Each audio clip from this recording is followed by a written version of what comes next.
What's up, everybody? Now, today we have an amazing interview with Mr. Blake Willard. This man was a principal.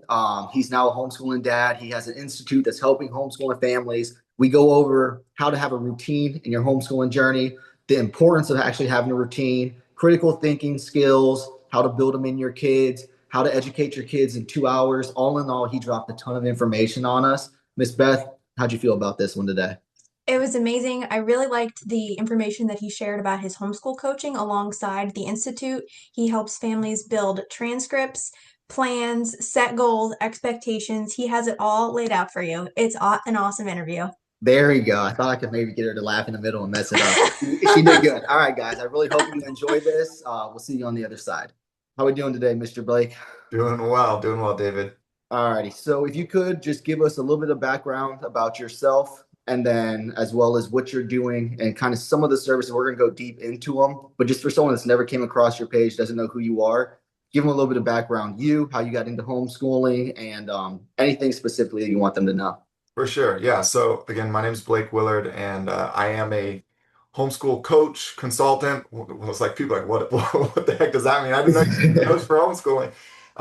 My big thing is I used to be a school principal. Before that, I was an educator. I was a youth pastor. I also worked with at-risk youth, therapeutic wilderness education. So like I've been just across this spectrum of different things, and people, it's like the road less traveled by, which I'm super happy about. I think it's a unique blend of experiences to help me see a lot of different people in a lot of different contexts of life, from let's say the socioeconomic bottom to the top. But fundamentally, both my personal convictions and what I've even seen that works is the parents that are the most involved are, generally speaking, helping to produce the children that are the best equipped. And so my whole thing is rather than blaming parents, which is a super easy thing to do as a teacher when you're just seeing the issues that kids are bringing forward, it's how do we equip and support parents to create the results that, I think studies support when parents are the most involved and they're the most kind of on the forefront with their kids' lives, it produces the best results. So, like I said, I used to be a school principal, and I ultimately left that to jump into fully kind of like committing. How do we help people master this as much as possible? So I do that on a kind of case by case personalization. Instead of the school system, it's one size fits all. It's like one size fits only you. Like there's one perfect program for your family. Instead of trying to copy everyone else and hope that you get, the ideal results, the only way to get the best results for you is to best understand who you are and what you want, and then move towards that aim. So that's kind of the very fast version of who I am and what we're doing. You're like the custom suit that gets fitted for you. Exactly. Just going to the store and buying the jacket and Yeah. putting it Yeah. on. Macy's is great, but why not go to a tailor and just get it tuned up? Exactly. Yes, exactly, exactly. Now, real quick, before we get into some of the questions, you said something there I like. And now my mom was a school teacher for 10 years before she homeschooled us. And we've had a lot of discussions just about, what kind of creates like a successful parent, not even just in like the homeschooling realm, but she's a firm believer, and it's from her experience as well, parents that are involved. So even like the kids in the school system, right now we see a time where, like we have like the helicopter parent term running around. I personally believe that the more involved a parent is in their kid's life, you're going to yield a better result compared to the person that's kind of pushed away, staying back. How would you suggest to any parents who are kind of scared of being labeled a helicopter parent when they're homeschooling, that they're actually engulfing themselves into actually being involved in everything in the kid's life? Yeah, no, that's a great question. I would make a distinction between a highly involved parent and a parent who has made their children their idol. Because I think Mm, when we think about helicopter parents, that's actually the criticism that people are pointing to, even if they don't have the same language to describe it. The helicopter parent has obsessed over controlling every element of a child's life. And you can't. That's why it doesn't work, right? That's why helicopter parents create rebels, basically, by yep. and large. They create kids who they finally break free, and then they go to college, and then back there. Maybe some terrible things happen. Maybe they figure it out. But that, especially coming, I grew up in the 90s, and that, I think that label came into existence because a lot of parents that were hyper concerned about protecting and vigilance and doing everything, those are all good impulses, but again, wrongly directed creates a bad end.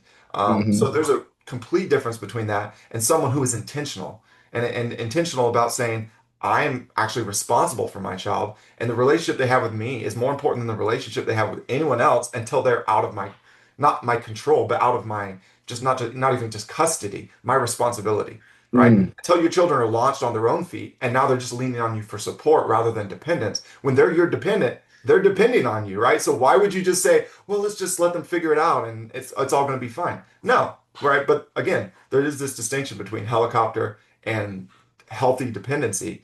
And I think hmm. parents who are involved see, my child has a need there. I'm going to proactively look for how to solve this need before it becomes a problem. That's a good thing. Right? I wish someone would do that for every area of my life, right? But Yep. that's what parents get to do for their children while they're in those most important years of life. So, I was on Facebook the other day and I came across in one of the groups, it was like a mom whose son was kind of rebelling in like the high school age. Yeah. And it made me think of like, because she was taking it from the stance of she didn't want to push her kid or make her kid feel like he was doing things that were bad for him necessarily. But then I listened to like Dave Ramsey for like a lot of leadership quality stuff. And he always makes the point of like, you make your kid brush their teeth, not because it's They like good it. for, yeah, exactly. So when it comes to, let's say, her situation, how do you walk that fine line if you think somebody's at the age where they're rebelling a little bit, maybe they don't want to be told so much to do, they want some independence. How do you show them in your mind, hey, like you said, I'm here to support you, but still then kind of how that have that boundary of, hey, you still are my dependent. Yeah. Well, I think, and you, there's this is one of the things I became good at as a principal working with parents. You have to you have to be able to confront the problem while Okay. still showing genuine care and tenderness. And in a situation like that, the reality is a lot of people I see happen in the workplace, and it definitely happens in the home. They they wrap up a vice as a virtue. You know what I mean? Mm. They're describing something and they're giving all the good reasons why they're doing it, but it's actually not a good thing, right? And so you have a parent who's saying, well, I don't want to control my child, or I don't want them to do this, I don't want them to do that. But actually, what you're doing is you're not confronting issues that need to be confronted that are actually your responsibility to solve. And so by doing that, it sounds holy, but it's Yep. actually like not good. And I think parents don't always even know that we do that, whether the way that we were growing up, the way that we confront problems, but problems need to be solved. And if Yep. a child is in rebellion, that's a problem that's going to lead them to some catastrophic consequences if it's not addressed quickly, because rebellion as you get older has greater consequences, right? So high school is a great time where it's normal for children to push boundaries and to rebel. Now, what is a healthy parent response to that? That's really what we're talking about. Letting them figure it out and saying, oh, I really don't think you should do that without having firm boundaries just means that they're going to see it's soft and squishy and they can push it right over and they're going to do whatever they want. And that's going to be the way they approach their future boss or whatever like the next thing is in life. Yep. And so again, don't call a vice a virtue. It is your responsibility to protect them, to brush their teeth when they have a dirty mouth because it's Yep. good for them and cavities will lead to greater consequences even though they don't like it, right? It is literally no different than what we do with a 3-year-old. It's just the resistance becomes a little more, can it be more painful as they get older, but they're going to face resistance. So we want to prepare them for that with healthy boundaries. And you don't stop loving them. You say, I do this because I love you. And I think framing the language appropriately is also super important. Yeah. Now, can you just, I know you said you were a principal. Can you kind of specify how many years were you in the education system? I know you said earlier before we got going that you had a doctorate, so obviously you had a great education. And exactly like what, like Yeah, what yeah. grade levels you were when you were working in the school system? Yeah, so I first off I have to say I've been in private education my whole like professional career. So Okay. 13 plus years, and that started in a super non-traditional role with 6 years as a wilderness educator. So this was kids that had failed out of the school system like 100% of the time. A lot of times they had dealt with abuse and trauma and violence and gangs and death and sometimes like murder. And sometimes Oh, we were the wow. last stop before juvenile prison, right? Not Wow. sometimes, but oftentimes. And so we never accepted students where the parents and the kids did not agree that they wanted to come here and be a part of this program. Now, when you have consequences in life, sometimes your options become very few. So some kids, it was like you can either go to a prison by court order, or the judge said you can go to this program. So that was their option, but they still have to use us, you know. Or they like I had a kid, his dad was a federal judge, totally spoiled, just as bad as this kid whose dad was literally like a serial murderer, because That's great. the consequences of, you know, coming up a certain way, even though it's like completely different backgrounds, the way that kids act out looks very similar sometimes. So that was like that's where things started. So I just got thrown right in, literally into the woods, 24/7, like no breaks. We were on all the time. We would go on trips like all over the wilderness, the East Coast, and canoeing and hiking in mountains for months at a time. But literally restarting these kids how they thought about learning and personal responsibility and building boundaries, and it was called group work because it's like 10 other kids with all their own problems, and we all have to live together and all this Oh, stuff all wow. the time. So it was like it was a tough environment, and you literally have to learn to be a family because you either are constantly fighting or you're figuring it out. And so it was my responsibility to help learn, to teach them to figure it out while also building their education, their primary subject, and all these soft skills and hands-on skills like building the shelters that we lived in and cooking over a fire and like all this other stuff. So it was literally, trial by fire, and it was kind of my wilderness experience. And I started and I did that, and it worked very well. And so very quickly they asked me to stay and to be a supervisor and to teach other people to do the same thing. So I was there for 6 years. Somehow managed to eke out a master's degree at the same time while I was doing that, which was like 14-hour days, and then come home and trying to like write a paper and read a book. So that was tough. And then so when I transitioned out of that, into what was essentially youth ministry, so I became a youth pastor and an education director at my church, where I then also started simultaneously my doctoral degree, which was in um, educational ministry. So it's kind of blending my Christian background, with the education background. So I did that, and then ended up leading a classical Christian school that was there, and that was a hybrid model. So all these things were like bordering on homeschooling, because the hybrid model is parents are leading part-time, and then the school is providing the structure, and 3 days a week we're leading. The wilderness education, it was homeschooling. It was just I was acting as the role of parent with a big family of kids and a whole bunch of problems that hadn't been solved for like 16 years. So that was high school age mostly that I was working with, but that camp actually served kids from like as young as 8 all the way through 18. In different age groups that would be paired together. And then I led the classical school, and that was through preschool through junior high age. And then pandemic hit. Stuff was we were in North Carolina. My wife and I are both from California. It was time for her. She just graduated law school. It was like, what's next? Where are we going to land? So we thought we'd go back to the West Coast when everything was shut down. Let's just figure it out. And so we were in California for about 8 months, and then ended up deciding to take a job starting a new school in Las Vegas. So that's where we are now. And I did Okay. that for a couple of years, from 0 to 125 students in just under a year. Got the process of like doing the entrepreneurial thing and really learning to start something from the ground up. And what was cool about that was like creating a culture, creating the policies, like doing what I believed and knew to work, and just like telling people that this is what we do, and then they just see the results right away and trust the process. So that was great. Except there was always this conflict of parents who want to defer to a church or to a school or to someone else to take the lead. Mm. And what I, again, consistently have studied and just believed is that when parents are on the forefront, it's when it's rendering the best results for children. So that, in conjunction with my wife and I, basically conceiving after like 7 years of infertility, we decided, you know what? let's just let's do it. Let's be brave. Let's try to really lean into our heart on this.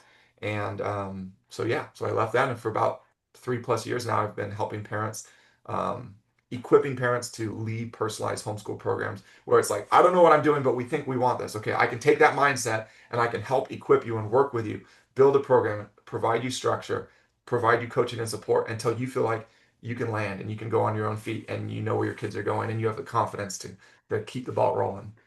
Now, a lot of new homeschooling parents, and especially ones that are, who didn't even send their kids to school and want to do this, they need that because I'm sure, as you've seen, most parents, well, even let me back that up a little bit. So I like to say, like, when parents ask me if they're nervous to homeschool, my brother and I would say, well, you are insecure about teaching the subject, yet you want to send your kid to the same place that led you to be underskilled to teach the same things they're going to learn.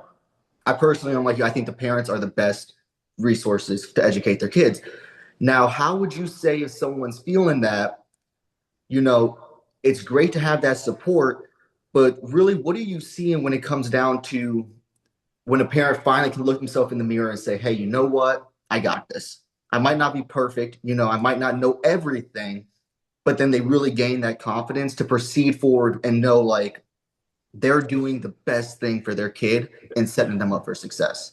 Yeah, I think the ideal for me, as people make that like ideological shift, and it does come with time, like Mm-hmm. experience is the best confidence builder, truth be told. I have a Yep. lot of education, but there has been no better education than doing the thing, right? Exactly. And so I'm not saying that wasn't valuable. It was, but it was only valuable in pairing with real experience where it created the best results. So like what I say with parents, it's like let's build like a B- plan. It's pretty good. It's passing because where you start is not where you're going to finish. You know what I mean? But Mhm. if you don't just start willy-nilly, freestyling, just completely copy pasting what someone else is doing because it worked for them, which is one of the most common patterns that I see Yeah. with homeschoolers when they're getting started, then instead what you get is you get something that okay, I've thought about it, we've conceptualized it, we've written down a plan, and now we need to test it. We need to implement.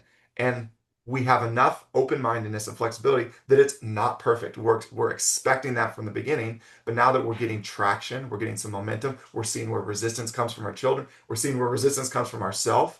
Now we can start tweaking, implementing, right? Maybe even doing a little internal reflection on holy moly, my kids aren't the angels that I thought I had raised. Like it's all here, especially when parents have not been like, let's say their kids in sixth grade and they're deciding to do this for the first time. Well, there's probably been some things that their kids, when they're away for 7 or 8 hours a day, have been able to keep under the radar. But Yep. this is what we saw at camp when it's 24 hours a day. It doesn't matter when, eventually it's all coming out. Right? So we would just ride that wave knowing that eventually it's all coming out. And the way that we started that philosophy at camp, which I said, this is a lot like homeschooling. I realized after the fact, but it's true. We started expecting a honeymoon phase. This is the period, and it may be a day, it may be a year, where everything's Mhm. just going to be smooth sailing until finally the kid realizes I can't fake it anymore. And then the real stuff comes out, whether it be emotional, right? It could be some things that have happened in their past they just didn't feel comfortable talking about. It could be insecurities about a subject. It could be an identity issue where it's like, if I don't get a perfect score, I'm a failure and everything sucks. There's those kind of students as well. But eventually, they can't fake it anymore. It's just too much, and you see everything. And so now it feels like you regress. It feels like you go backwards, but that's actually not true. What you're actually doing is you're resetting the baseline for where it actually is. Because we can all, dress up, comb our hair, put on a nice jacket or whatever, or a collar, and just fake it and do our best. But doing that for an hour is vastly different than being that and doing that all the time, right? Mm. So, yeah, maybe it seems like to start, what I say is ride the honeymoon as long as you can, get as much out of it as you can to build the routines, to get familiarity, but know that something's going to get hard. It could be a honeymoon for you that you're getting over yourself or for your kids or both, right? But then when that happens, okay, reset expectations, talk about things as they actually are, be honest, like talk with your kids, like have a real relationship. This is what I'm struggling with. I believe that you can do these things, but when you don't listen, it makes these things hard, and this is why, right? You know what I mean? This is the kind of communication that we want to have as adults, so why not treat them like they have the ability to become an adult instead of like always being children? And then we when we get to that new reset baseline, we start going from there. But all that work that you've done before, it's not wasted. It's just you get as much momentum as you can because you know that it's going to happen. And then we start moving forward, and eventually you surpass where you ever were before. So I don't know. I'm hoping I'm staying on the question, but that's the No, that mindset was and the process perfect. that I think parents need to just have a healthy reflection about. Um, yeah. No, I think that was perfect. And also, Beth, I don't know if you remember who was the guy that we interviewed about it was like the Navy ships, and it was like 14, 16-year-olds were actually leading the ships when they're coming back. basically what he was Mm, going into. yeah. Do you remember? Oh man, that's gonna take me a minute. Okay, if you think about it, let me know. But basically, what he was saying is we need to, instead of like treating kids like they're kids, treat them as young adults to where, obviously they don't make the decisions. They're not wearing the pants in the house, but there was a time and place where, even if you look at our founding fathers of the country, they were in their 20s when they were doing this. You know what I mean? So if we treat our kids as young adults and we give them those conversations, we have those tough conversations with them, you're going to get a better result because the kid actually, they're capable of handling themselves like a young adult, but also more importantly, you're giving them the skills and you're letting them have their voice in those conversations to where they can speak up for what they want, and also you're giving them the skills that, hey, when you have a problem in the workforce, you can't just go around it. Like you said, you can have a honeymoon phase. Like even with my business, every time we hire a new employee, he tells us he's going to be the hardest worker. He's going to be the best guy. Right. Once you've been working in the sunshine, you recognize like, hey, like we always know it's coming. But again, it's everything in life. And the ones that are able to come to us and say, hey, like I don't like doing just the basic maintenance. I want to be on the correction crew. I want to, these hours work best for me. This is when I am the most efficient. If they can come to us and have those adult conversations with us, we then can structure the things around it so they can succeed rather than just keeping it bottled up. Because then you come into the guy who checks out all of a sudden. And now, like, okay, within 2 weeks, he's going to be looking for another job. But if he could come to us with that conversation, say, hey, this is what I want. This is how much money I want to make to support my family. It allows us to create the model around it for him to succeed. And basically, the guy was saying that, like, treat them like young adults. Don't shy away from those conversations, kind of dive into them, and you're going to yield like a better individual in the long run. Could you do us a little bit and just tell us? I know you said it is now the Homeschooling Mastery Institute. So, Yeah. So what I does got two different what's things going on. I'll tell you about it. Sorry, finish your question. no, no, no, do your thing, man. Talk. I love it. Yeah. I provide. I realize there's a need for practical support alongside maybe the more like get in your corner and help you like overcome the issues. And the idea of like homeschool coaching sounds a little esoteric. I don't think this is something that every parent is going to look for, or even understand and realize the need for. Like, so that's part of my responsibility is to help help parents to see that, man, yes, we can do this actually, but if we could skip, 3 to 5 years of just learning from someone who has walked through these stages with a lot of people so that we don't have to do all that figuring it out, that actually is going to save us a lot of time, a lot of grief, a lot of stress, a lot of money, a lot of wasted curriculum and purchases, right? So that's kind of my goal with the Homeschool Mastery Group is to walk people through a journey where it's not like I'm going to do it for you. I'm just going to help you get there a lot faster. Homeschool Mastery Institute is the new thing that we're launching, which is like parents need some practical things to support them. And so Homeschool Mastery Institute is like an umbrella school that provides administrative services that take off some of the layers that parents are taking on when they become the primary educator. Because it's like now all of a sudden I've got to teach them, I've got a lesson plan, I've got to find curriculum, I've got to be doing research, I've got to figure out how to do my own life stuff, and then I've also got to do the record keeping and make sure we're doing compliance. So we take some of that compliance stuff off of parents and then also give kind of an official label that parents can have a little bit more officiality when they're thinking about the big picture, like applying for colleges and universities or different programs. So we'll do the transcripts and even help with graduation and diploma. We'll help them outline a course of study for especially junior high, high school age students, like how to get the kind of the credits that they need that overlap with the requirements of a state. And so they get the support and the structure of what would be a private school while they still get to lead everything. So we just keep them accountable, help dot their I's and cross their T's, do the record keeping for them, and then provide support services so that their kids can take a class, hire a tutor or anything else they need kind of in the process. No, and I want to kind of highlight how important that really is because as a homeschooling parent, you're wearing every cap there possibly is. Like you said, you got to do the lesson planning, you got to do all this. If you can tap into somebody that can help you, that can be like the administrator for you, that is not only going to ease your stress and the kind of the burden you're wearing, but it's going to free up your mind to actually focus in on the things that you're good at, you know? 100%. Yeah, So I do that's like love the that. entrepreneurial journey is learning how to like finally let things go, right? And then Exactly. like, focus on what you're good at and And turn all the other stuff over to someone else who can do it more efficiently, even if it costs you something, because ultimately you realize you get way more out of it. you get way more out of it, and it does free up that stress. And like you said, the entrepreneurship, I say that there's nothing closer to running a business than being a homeschooling parent, Yeah, and when, like you said, when you can learn to tune into information, resources, and people that are actually better than you at something, you're going to see your journey just completely expand, because you're able to focus on what you're good at. Like, take it for instance, my mom, she's a math teacher, right? This woman can teach a dog how to do math. She's the best math teacher in the whole wide world. When it comes to history, when it comes to like writing, reading, no, she don't. But she was very good at surrounding us as kids yeah, with things that we needed and people that we needed that were better than her. And she knew, hey, when it comes to math, when it comes to things like this, I got it. You know what I mean? And I think that if parents really kind of tune into that resource that you're offering, it is going to free up their journey. And also, it's going to give them that peace of mind. Hey, this guy's already worked in the educational, sphere. I don't have to worry about the transcripts or making sure that this class is going to be counted for this.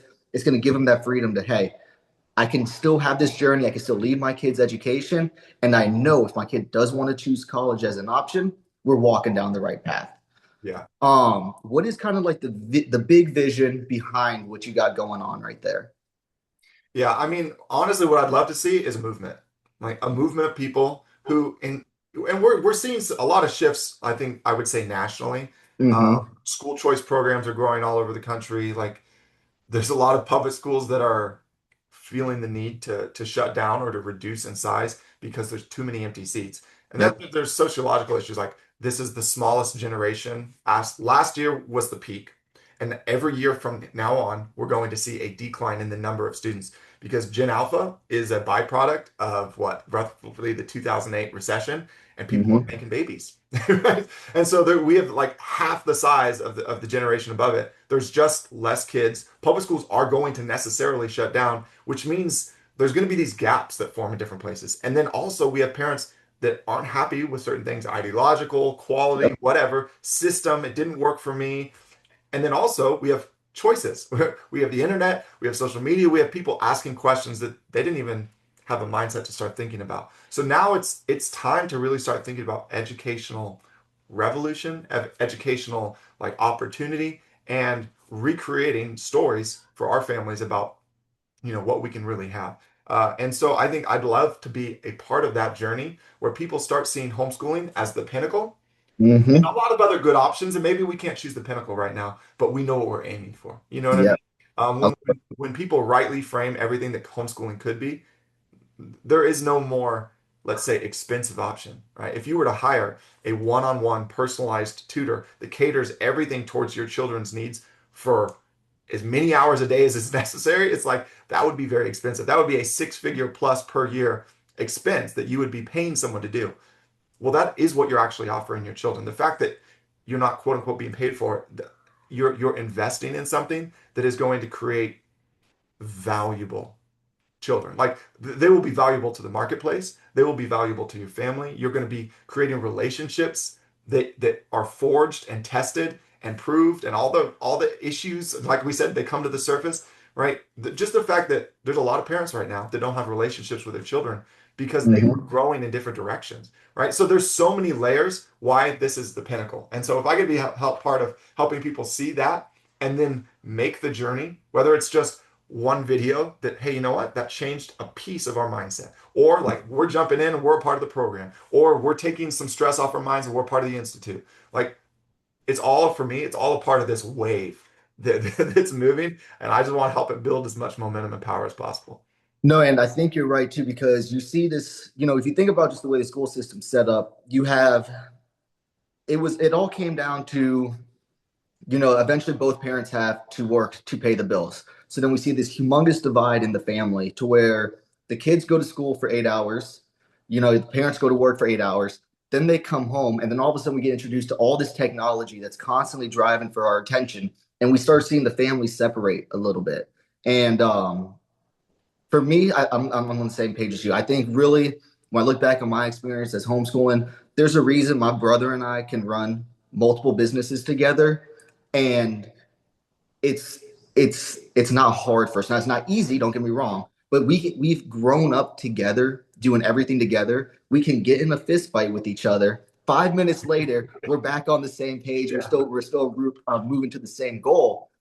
But you don't see that in families today because I personally believe that the school system really, whether they did it on purpose, whether it's an accident, it's driving the family apart. And to have a strong nation at the end of the day, you have to have strong families. It's going to be really down to, I know my mom and dad are in my corner no matter what. I know my brother and sister are in my corner no matter what. Now, it doesn't mean necessarily we're locking hands and singing together all day long. We could be fighting most of the time, but at the end of the day, I have this support system behind me.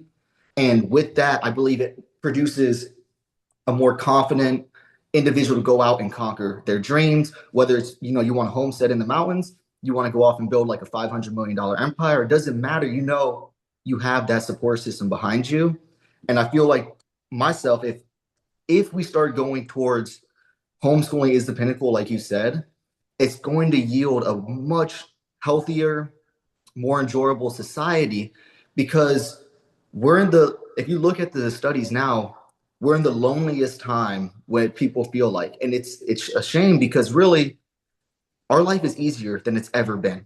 My grandparents went through the depression. They didn't have food. That you could not just pick up your phone and say, "Hey, I want a cheeseburger today," and get it delivered to To your my front house. Yeah. door. You know what I mean? It's the easiest time now, yet we're the most separated, most isolated than ever before. And I personally believe that homeschooling is a way to get back to understanding what is important, having that support, having that community. And I want the homeschooling families to understand that, like, we are a community. Whether you're unschooling, whether you're doing like FOVS, it doesn't matter what you're doing. We're all still part of the same community. And at the end of the day, we're all doing this because we want our child to succeed. We want them to live a good life. We want them to have a good childhood. And it doesn't matter. I have my faith, but it doesn't matter if our faiths are different. It's a matter of understanding that we are all on this path together and it is for the betterment of the kid. And that is going to be what works best for the country. Could you kind of just separate right now in your head when it comes to, let's say, in my head, I don't think there's a successful, unsuccessful homeschooling parent. I think if you're trying your best, you are a successful homeschooling parent. But when it comes to the parents you're working with now, the ones that seem to kind of be finding more success, do you think it's routine? Do you think it's a certain learning style they choose to use, whether they separate it for their kids? What all do you think really creates like that successful homeschooling parent compared to the ones you see that are really struggling right now? For sure. Well, so one of the things that I do with parents is we have to reset expectations. Mm, I always say start with the end in sight. So success will be defined in your own terms. So if you feel unsuccessful, but you're doing what you said success is, it means you lied to yourself. yes, You know what I mean? yes, So appropriately set expectations from the beginning with clearly defined goals that are moving in that direction means that automatically, if you just do what you said you were going to do, you will be successful. And homeschooling affords parents the ability to define success in their own terms because a school's doing the same thing. They're saying, this is our definition of success, and hmm then you check these boxes. But for a homeschool parent, it could be so much more than that. But again, if you never, there's a passage in the Bible that says, where there's no vision, the people will perish. I say that yep, all the time to people. You need vision. You need to know where you're going, and you need to have an aim for how to get there. Because if not, like you can expect whatever results you plan for, which is you just end up somewhere, right? So there's that. You have to set the vision, you have to define success, and then create a roadmap, which is part of what I help with, create a roadmap for moving in that direction, how to get there. Besides that, there's a lot of unschooling that does need to happen. And I don't mean unschooling as like the educational philosophy and approach. I mean unschooling, like we got to de-school our minds from yep, what is 99% of parents that I ever speak to, their own educational background is a byproduct of a system that is actually pretty newfangled if you look at the spectrum of history. Like Yep. the Horace Mann public education, Prussian, whatever system that most of us are a byproduct of is not the way that most people have been educated for, we'll just say human history. Yep. Let's be realistic. It was communities, and Yep. before community, it was family. Yep. So the further we are removed from those things, naturally, where we're like the most naturally ingrained part of who we are, it's going to start to, in a sense, dehumanize us. What is Mhm. fundamental, what is biological, what is even genetic, and what we're wired for, we're removed from. And so when we try these newfangled approaches and it doesn't work, we shouldn't be surprised, right? But there is a huge push to kind of separate education and agenda and ideology and whatever from the family, as if they're competing or fighting against each other. It's the opposite. Schools that have worked well in the past have been schools that have been in partnerships with the communities they're a part of. And Mhm. since there's such a fracturing in so many communities, it's not how. So again, we set a vision, we unschool our minds, we start to recognize those systems and those structures and start to say, oh, our family, our home, our lifestyle is different. It's structured differently. And so if we try to imitate that, naturally, it's not going to work because the effective or the most effective system in a school with different teachers and different subjects and different grades and transitioning between classes obviously is going to look very different between the best structure in a household, right? We've got kids, usually multiple, different ages, and you have to teach them, usually somewhat at the same time. So how do we make that work? So these are all things folded into my approach with parents. We do multi-level homeschooling where we're teaching sometimes the same exact content, but with different expectations so that we don't have to do, 5 subjects for 30 minutes each for 3 different children because I don't have that much time in the day. Neither do you. I could do the math. It doesn't work. So we have to have different systems and different approaches that now are catering to the environment that we've created that we said we want to learn in, rather than trying to recreate the school at home, which is a no-go in my opinion. Yeah, and honestly, too, there's almost every single person we've talked to in these interviews so far talk about that deschooling time that's necessary. You have to just kind of change the framework you're operating under. Um, Now, a lot of parents I talk to, they have these expectations, and when they first get going, they probably have this like perfect homeschooling day in their head. Yeah. Whether it's they sit down in their study room for 6 hours with their kids, how do you go about managing your expectations to understand that even those days where you thought you got nothing done, maybe, but like you said, you still took the steps.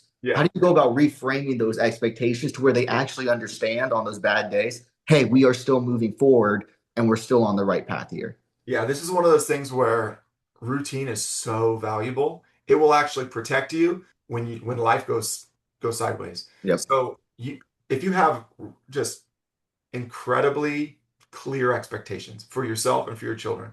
And you are like, it becomes the chorus that you guys are singing together, where they know what's expected, they know what success looks like. Like, literally, there is a definition of a successful school day, and they know what that definition is. You're not surprising them with, nope, Yep. you failed because you didn't do what I wanted you to, but I never told you.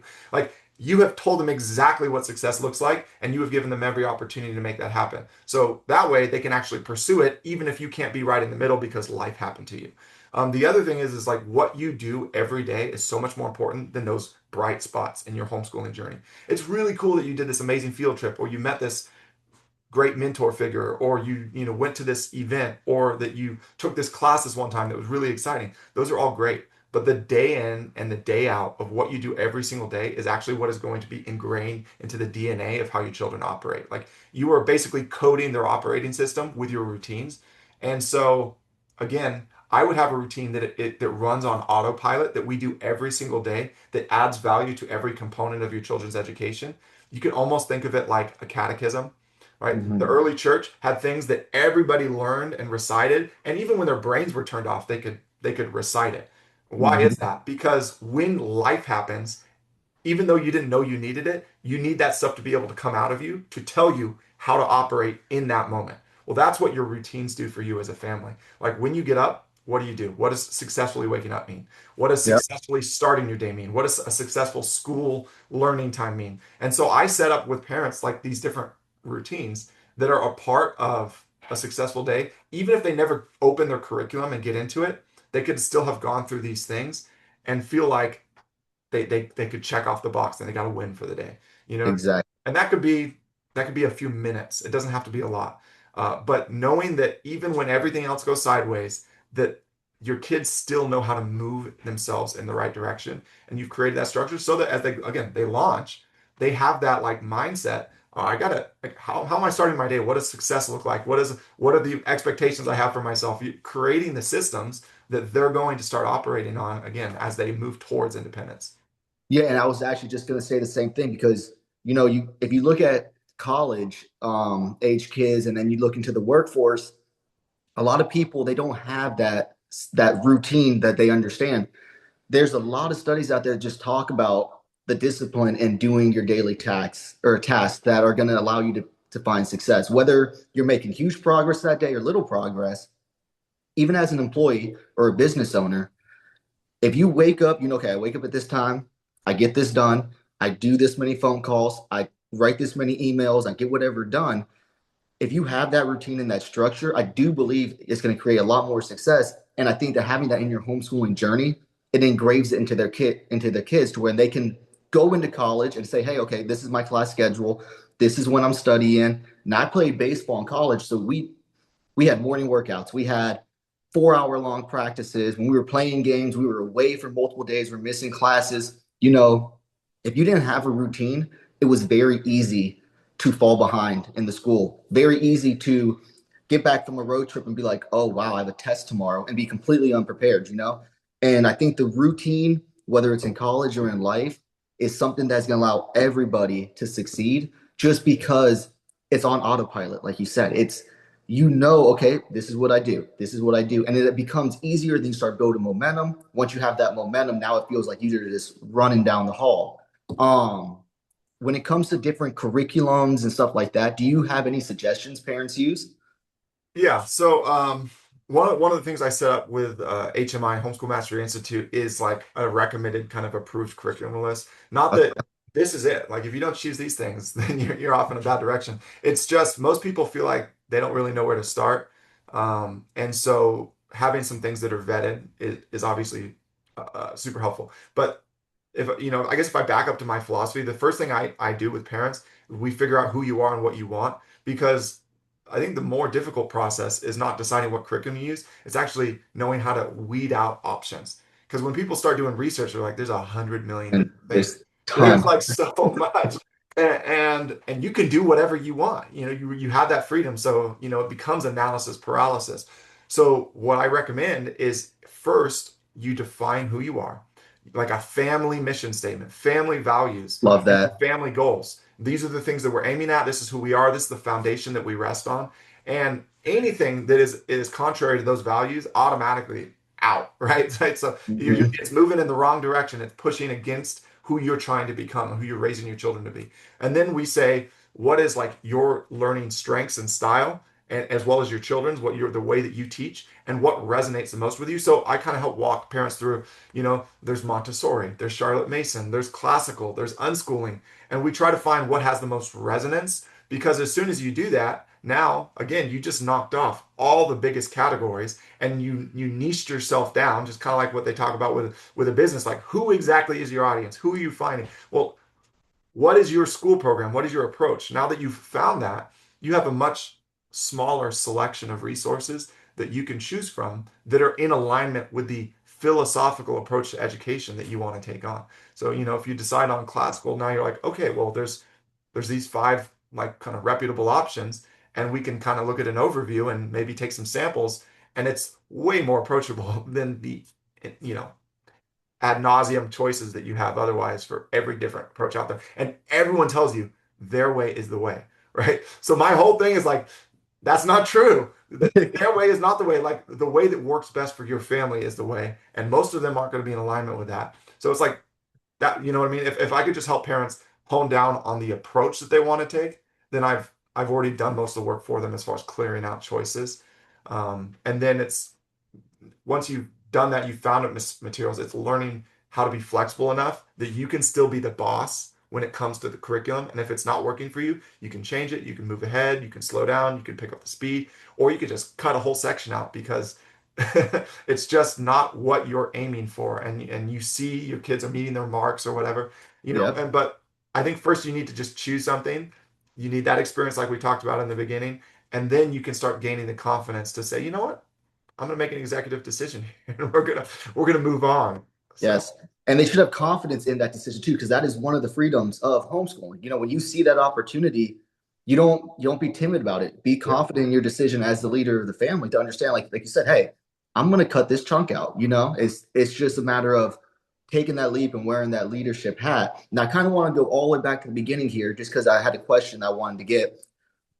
So when kids are on their last leg, we'll say, and it's either you guys or Judy, why is it does the education system switch the model to fit those kids, but we don't go about it early? proactively. Yeah. So what, and this is not a homeschooling question. This is more just a David question for my Yeah. own my own head here. But what is it to where we understand when a kid's on his last leg, let's get him into the nature, let's get him into the world, let's educate differently than it is when the kid's just starting out? Like what is the logic there? Yeah, well, the education system, and again, I've kind of always been in rebellion against the quote unquote education system, but the education system is starting with the wrong presuppositions. It's starting with the presupposition that this is the right way and that this fits and works for most every kid, but there's just a few outliers that it doesn't work for. And Mm-hmm. so those kids who have failed, failed, failed, failed, failed, and it's not really that those kids actually are failures, because a lot of times the problem is that these kids are hyper intelligent and they act out in rebellion because they don't like being squished into a box that they were never meant to fit into. And so a lot of the kids that I did work with in the past, I mean, there were some goobers, but they were mostly super smart and super manipulative because they honed different skills because Yep. nobody was actually allowing them to flourish in the way that they were wired. Instead, like they were just kicking against goads all the time in a system that wasn't designed for. So it's the presupposition. It assumes that this is the norm and this is where pretty much works for everybody, but then we'll do some other things for the outliers. Instead, what is actually true is that there's a lot of kids who can slide through having survived. We'll, Yep. we'll call that 85% of people.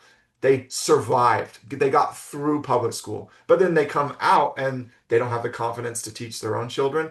They don't Yep. really feel like they have any hard skill sets that they can rely on. They don't know how to learn something if someone isn't directly like transcribing it Yep. to them. And so these become, you know, it's almost like they're all victims. They all have a victim story that they could talk about. And the kids who failed out, they were so much resistance, the system finally gave up on them and it gave them an opportunity for other options. The problem is in that circumstance is now you've created so much baggage with these kids that in a system like where I was dealing with, where now we're talking about something that takes years of intensive corrective work to be able to Mm-hmm. right the wrongs that were done to them a lot of times. Where if you're proactive rather than reactive, then it becomes a part of the wiring of who the child is. They know that they can ask questions. They know that they can explore their interests and their curiosities. They know that when something is hard, they can go to someone to find the help and the resources that they need. And so now they feel empowered and encouraged rather than like, well, they were either just barely surviving and sliding through, or they utterly failed and they had to, again, take all that baggage with them before they could start rewiring themselves. There's so much about neural pathways, and we Mm-hmm. was in that wilderness setting all the time. Like, look, you spent the last 16 years developing a pathway, and that pathway never goes away. Nope. It's engraved. You need to create a new pathway that you are reinforcing daily that will eventually be if water is falling and it wants to go the path of least resistance, you need to create that pathway so deeply that it falls this way instead of going to that old wiring. But that's always there, right? But if you wire them deeply in the right way from the beginning, you've not only saved all that trauma, but you've made the path of least resistance the way that they actually learn best. And how much better is that? No, it is, and it's a matter of you're freeing up the space, like I said, where that neuron can just fire without thinking about it, right down that synapse, and then boom, now you're moving there. Um, I kind of always take over these interviews and I don't let Miss Beth speak. So what I want to do right now is give Miss Beth a chance to ask some questions. So Miss Thank Beth, you. yes, and I told you to jump in and cut me off, but I want to make sure I give That's rude. you. Yes, No, I just kind of wanted to talk about, I saw your reel today on how you do the 2 hour study program or like the Yeah. 2 hour method. We had talked to, I believe her name is Stephanie Cabin a couple weeks hmm ago. She Yes, does the ma'am. same method. So I just kind of wanted to highlight that because I'm seeing a lot of stuff where parents don't know how to juggle homeschooling if they're Yeah. both working. Yeah. Yeah. And that's why videos like that end up being kind of popular is because it's Mm-hmm. hitting a real need. And I think that's Yeah. as homeschooling is gaining momentum in the society that we live in now, we got to Mm-hmm. talk about the practical stuff like single Yeah. parent household, two parents Mm-hmm. working. Like how do we make this work? So first off, there has to be a vision for homeschooling that's sustainable. You're Mm-hmm. allowed to homeschool as long as you want. But when we say, you can do 2 hours and be more successful than 8 hours in a traditional school, I 100% stand by that. But you have to be very intentional with the way that you're spending your time. And you don't have to force yourself to feel like you're going to do everything all at once. I need a 2 hour block. We have to be super focused or else, right? So, it was cool because in the comments in that particular video, parents are kind of sharing their stories of how they're making it work. And almost every one of them, like, we are working, we're doing this, and here's, so like it's good to have the case studies just play themselves out right there in the comments.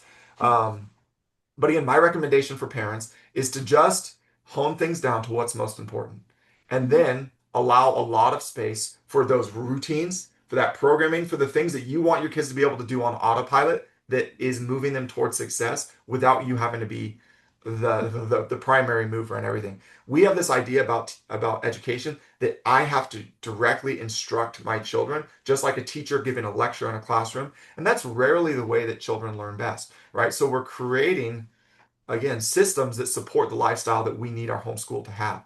And so let's say we start, there's a morning routine, it's autopilot, like these are what the kids do, this is what's expected.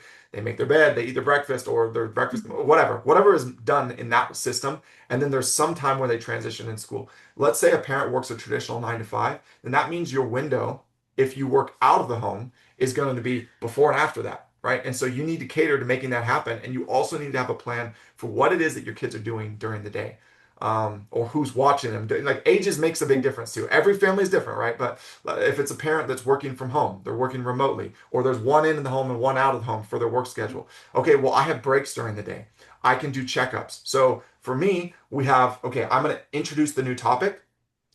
I'm going to give my kids the expectations of what they do with that information. And then on the next break or the next time that we cycle back together, we're going to review the area, talk about what's next, and then prepare them to launch into the next thing. So it's always like you're jumping in on where they are and you're providing support and accountability rather than, okay, line by line, lesson by lesson, problem by problem, I'm doing everything directly with you alongside you. Instead, what you're doing is you're providing the necessary instruction. At camp we called it hurdle help. Here's the issue. We're going to give them help over that hurdle, and then once that's done, now they're ready to keep moving forward until the next hurdle arrives. So what you do, you set those expectations.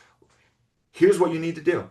Here's the problems you're working on. If you have a question and I can't answer because I'm, let's say, in a meeting, you write it down, you underline it, you create a system, and you move on.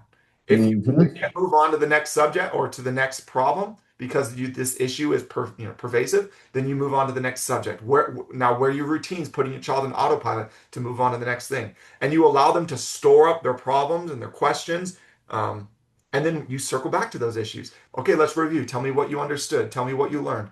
Okay, I see that you did these problems and you had this question. I also see that you got this issue wrong. Do you understand it? Show it, like let's work back on it again. Let's rework it. And then you either decide, do we need to go back and reinforce what they just learned because they need to go deeper, they didn't quite grab it, or they understood it, they gained mastery over that particular topic, and we can move on to the next area. Then you introduce the content, you launch them again, and you go back and you do your work, right? You don't feel the need to be in the middle of everything that they're doing. Yeah. And what you also don't do is you don't burden them with, okay, here's the 5 subjects you're doing. You need to do this much of everything. Like, let's literally reduce things to reading, writing, and arithmetic. Let's get the most important stuff down and then have routines. Like, you need to read 30 minutes a day. Have you read today? Okay, well, I can help you right now, and you've got this beautiful window to go get your reading done, right? Maybe there's a passage of scripture or poetry that your children are learning and memorizing. Have you practiced it yet? Have you recited it? Sound it off with your brother. Check their work for them, right? This is when you have siblings, you start using them as accountability, support, and even tutors along the Yep. process, right? If you have an older sibling, the younger child should go to them first at an appropriate time based on your expectations where they can ask questions. If they can't help them, then they store that question and they move it over for mom or dad or whoever's going to be helping them later. Again, it's operating systems. You're just creating processes so that your children can move forward. And by not burdening yourself with I have to do this much, remembering like when you take out Yeah. the problem solving in classrooms, when you take out the transitions and the potty breaks and the disagreements and the Mhm. 13 kids that had questions that the teacher had to go backwards to help, you've eliminated 6 hours of that 8 hour day. And so Yeah. you really only need 90 minutes to 120 minutes to get everything going, Yeah. right? So break that 90 minutes up, break that 120 minutes up in a way that works and makes sense for your family, but don't feel the need to do more, more, more, more, more. It's not Yeah. necessary. And I got something, Beth, I'm gonna give it back to you in a second, but No, it's I got okay. 2 cent tattooed on my hand because I can't ever keep my 2 cents to myself. So basically, I want to highlight that that is so true because my mom worked full time, so did my dad while we were homeschooling, and she used that exact framework. When you come across a problem, you her rule is this: if she's working, you come across a problem, try it, look for ways that you think you can maybe solve it. If you can't, we're going to go back to it together. But when we brought her the question, we had to also bring to her, this is what I did to try to solve it. And then from there, she could say, hey, yeah, that was the right choice. You just did this wrong. Or, hey, you're on the wrong page. She could recorrect. But that mentality, I know for a fact, is one of the reasons me and my brother found success in business because when we get to a problem, it's not just like, oh, okay, I came in the problem. It is what it is. It's a matter of, okay, here's the problem. How do I find the solution myself? And then now with business, we'll tie into other people that we know for the answer sometimes. But that little framework I just want to highlight is so important because it teaches the kid that problems aren't a stopping point. They're simply just an open door for you to kind of figure out a way to become better as yourself. So Beth, I'm gonna give it back to you, but I just wanted to highlight how actually true what he said there was. So Beth, go right back at it. And I just want to make sure, do you have to be off within an hour? I don't want to keep you. I know you had said you were pressed for time, I think when we Okay, talked. yes, it is in an hour. So if you want to wrap it up, I've got a few more minutes. My wife is working remotely today. She's an attorney, and okay. she's taking care of the two little girls on my behalf to make sure that they're Well, not tell her we said thank you. screaming me out. So Yes. if we could keep it within 10 more minutes, that would be awesome. Okay. Perfect, perfect. Beth, one more question and we'll go ahead and wrap it up. Okay. My other question was like, are there basic skills that you taught or instructed in the wilderness camp that you think homeschoolers should learn? Yeah, I mean, I think it definitely circles back a little bit to the what you do every day matters Hmm. way more. And like Hmm. one key concept that I teach to parents now that I took away from that, everything we did was plan, do, evaluate. Plan, do, Mm. evaluate. So again, depending on the level of your kids, like you may have to bring plan way down. All right, guys, let's get a plan for brushing our teeth. Because if every night it's a fight, then we're going to get a plan. After it's done, we're going to talk about it. Did we do what we said we're going to do? Was it successful? Awesome, right? And then that's the evaluation process that comes at the end. We talk about it before we do it, and then at the end we talk about did we execute? Was there anything we can improve? Okay, so know that you can do it all the way down to brushing your teeth, which means you can do it all the way up too. So, okay, guys, I've got a meeting in the next hour. I'm going to be like incognito. You cannot talk to me. Like I'm off the grid. I need to focus on this. This is an important call.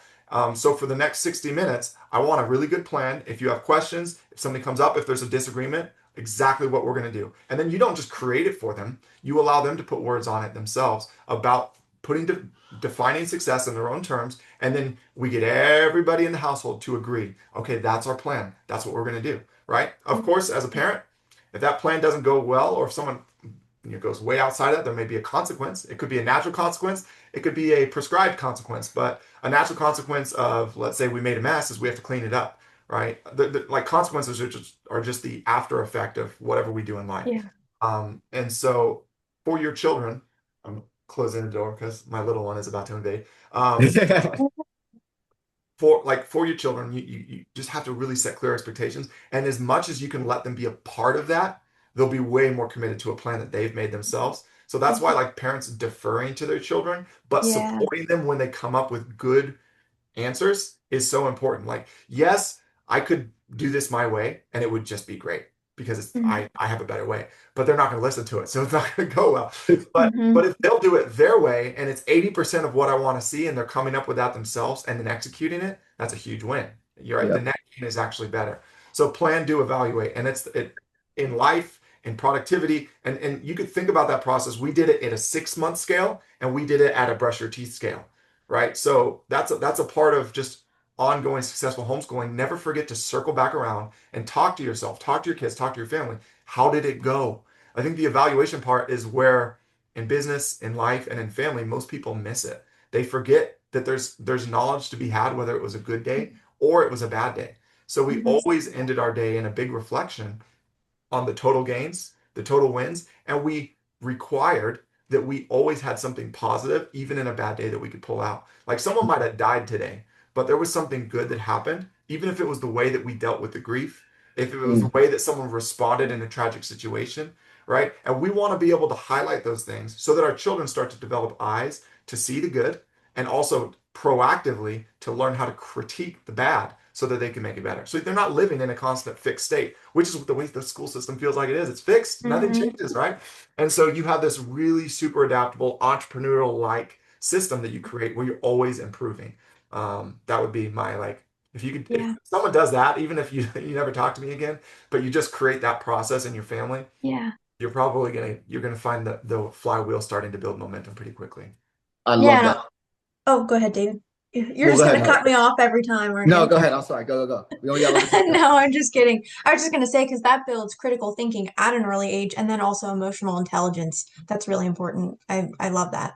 100%. Go ahead, David. And, It's your turn. well, Beth should be talking more than me because she's honestly a lot smarter than I am. But Oh we're gosh. gonna go ahead and shut it down now. So if you could give us like websites, socials, we're gonna include them, but just go ahead and say them out loud so that way anyone who hears this, any one of the families we work with that wants to find you, whether it's for the Homeschooling Institute, whatever it is, just kind of drop them right now.